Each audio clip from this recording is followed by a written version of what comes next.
Hey guys, welcome to the channel. My name's Jay Wilson. I'm a content producer over here at Data Crew.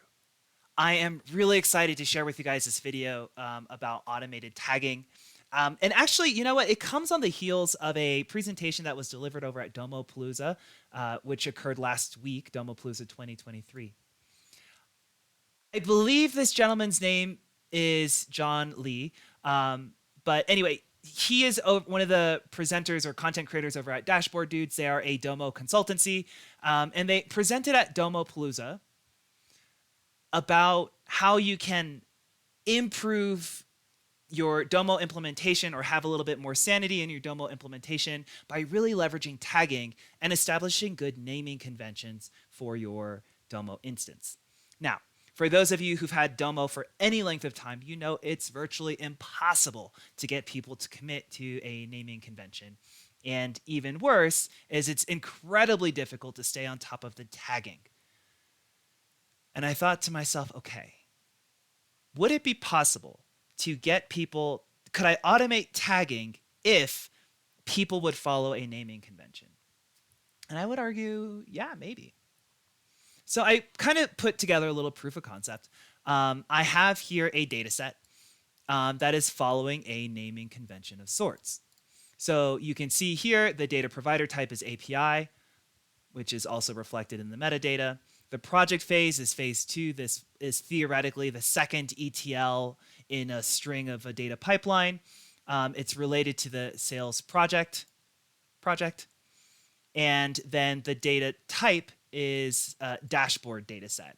If you don't know about my theories about how you should structure your data warehouse, I'll link a tutorial video about that as well. But the idea is I could have a raw data set or an input data set.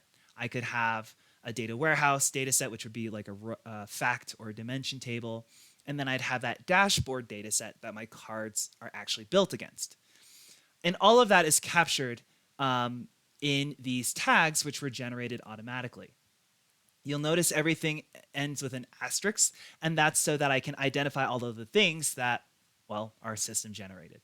Because I theoretically could have a blend of system generated tags as well as kind of user defined tags, and maybe I wouldn't want people to be accidentally, losing tags that they'd already created. Cool. Before we really see that code in earnest, I have a handful, 1, 2, 3, 4 of these data sets that theoretically meet my naming convention. How do you know they meet the naming convention? Well, I put a star at the end of them. That's easy. Alternatively, maybe if I was using certification to manage the data sets that haven't been approved as meeting naming standards, there's a couple ways we could handle that. In any case, let's walk through the code. So I think the thing to know is that all of this code is built using the Domo library. It's kind of like PyDomo, but I wrote Domo library to kind of add a little bit more functionality than PyDomo gives you, as well as really make it transparent what APIs I'm hitting and give you the ability to take this code and kind of make it your own, which PyDomo kind of does, but I found the code a little bit obtuse to read, but that's just me. I'm not a real software developer. I'm just a guy with too much fun on the weekends. In any case, to use the Domo library, the first thing you have to do is set up an auth object. So we're using token auth, which is the same as that access token that you can get through going to admin security access token. We can see here I'm authenticating against Domo community, which is the space that I was just showing you. And my first method will just ensure that I have a valid auth token. I wrote this method getAuth token to kind of make it easy for you. You don't want to have to know how to get an auth token, but if you really did want to know, you could go into the client Domo auth. You would look at the token auth documentation here, and then you could see how this Domo token auth is working. And now I have to get back to my code. Where were we? Okay. In any event, We're going to use token auth for authentication. First thing we're going to do is we're going to get a list of data sets out of our Domo data center. I try to structure the classes kind of based off of where you navigate in the user interface. So a grant is an obvious thing, a role is a grant is obvious, a data set, data flow, right? We all know what those are. Okay, so I'm going to start by getting all of my data sets out of the data center that I have access to.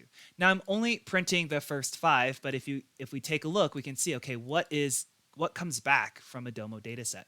Well, we get the ID, we get the data provider type, we get the name of the data set, we get row count, column count, and in some cases a stream ID if it's generated by a connector.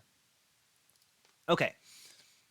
At the moment, none of that is terribly interesting just yet. I have a list of all of my Domo data sets. What do I want to do? Well, once I find the data sets of interesting, i.e. those 4 that meet naming conventions, I need to process the data set. So what does that mean? Well, I need to extract the stuff that is ultimately going to be my tags. So the name of a data set, I'm going to split it using the underscore, and I'm going to take that first chunk, and that's going to be the project name and the project phase. Going back to my data set, if I split on the underscore, the first chunk will be the name, the second chunk will be the phase. Now, obviously, every organization is going to have a slightly different naming convention. They're going to have different tags that are interesting. My point is I wrote a function called processDataset that ultimately puts together an object that will contain all of the tags that I want to keep track of. Now, the tags are currently a set of key value pairs. We're going to look in just a second how we're going to condense that into something that Domo can actually use. So taking the list of all of the data sets, I don't care about all the data sets. I only care about the data sets that end with a star. I'm going to run those through my processDataset function. And then it's going to give me, okay, here's this data set ID, there's the data set name, and then in terms of tags, the provider type is API, the project name is sale project, and so on. Okay, so now I have kind of this cool object, but I can't send that to Domo yet because a tag can only be a string, and sales project as a string doesn't tell me that it's a project name. So I have a utility function called generate tags.